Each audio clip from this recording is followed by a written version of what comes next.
Déjà, on va faire tout ce qui est ponçage, aérogommage sur bois, métal, PVC. Autant un cadre de moto qu'une petite chaise ou un gros bahut double corps, un portail. Ensuite, peinture, finition au pistolet.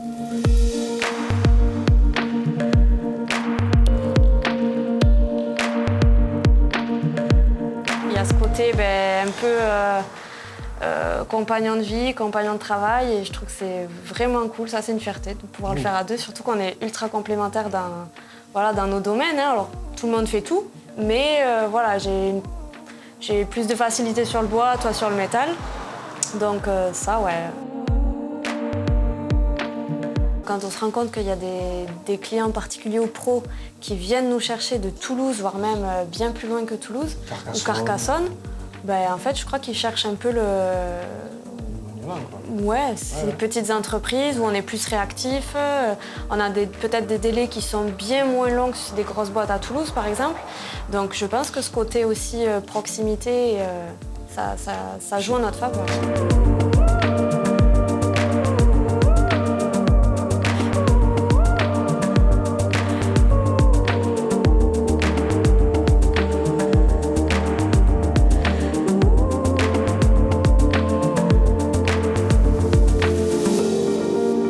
La chose qu'il y avait ici, c'était l'ancienne salle des fêtes. La mairie avait dans l'idée de faire 2 appartements, de louer 2 appartements. Cette place aurait été perdue.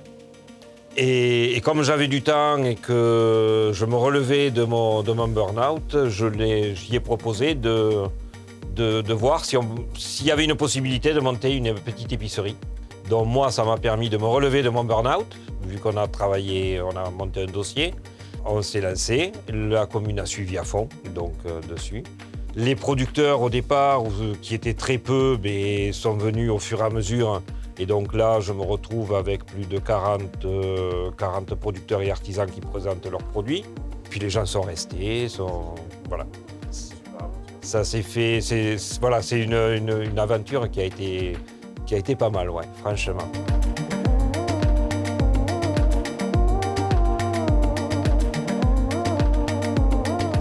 Et c'est vrai que ce côté ici, là, dans cette vallée, et même dans tout ce qui est Pays d'Olme, là, franchement, on a quand même une bonne mentalité, je dirais.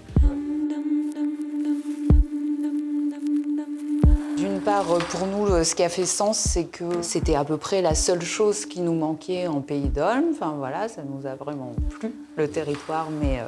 Et puis on entendait parler de la librairie, l'institution Bruel qui avait fermé ses portes, et puis il n'y avait pas de repreneur. Et voilà, donc comme nous, on était en questionnement de reconversion, on voulait travailler tous les deux, on était un petit peu en recherche de quelque chose qui fasse un petit peu sens. On s'est dit, ouais, pourquoi pas, quoi.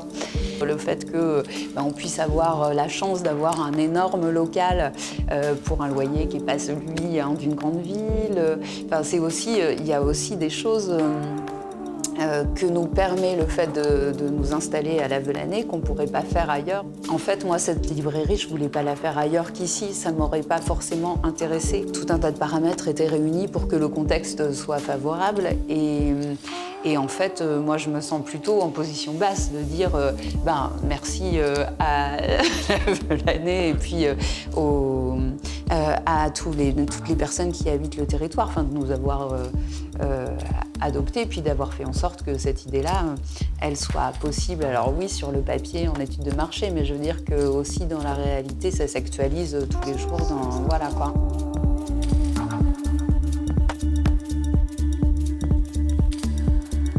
Dans des centres comme ça de production intense, il y a eu des concentrations de travailleurs et une tradition aussi de faire ensemble, de progrès, voilà.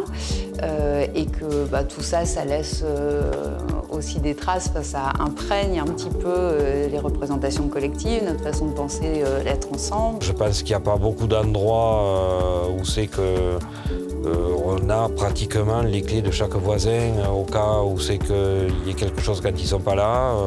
Enfin, je sais pas, c'est un tout, quoi. Voilà. Il y a eu voilà, une grosse baisse d'activité, les populations sont reparties, machin et tout. Mais là, c'est en train justement, je trouve, de se redynamiser. On voit plein d'entreprises comme la nôtre, des petites entreprises dans l'artisanat, dans le commerce, dans plein de domaines différents qui fleurissent un peu partout. Et moi, j'ai pas du tout l'impression d'être dans une zone sinistrée ou quoi. Au contraire, j'ai l'impression d'être dans une zone qui est en train d'aller vers l'avant. Et c'est chouette de participer à ça aussi. Les gens sont contents d'avoir des artisans de proximité.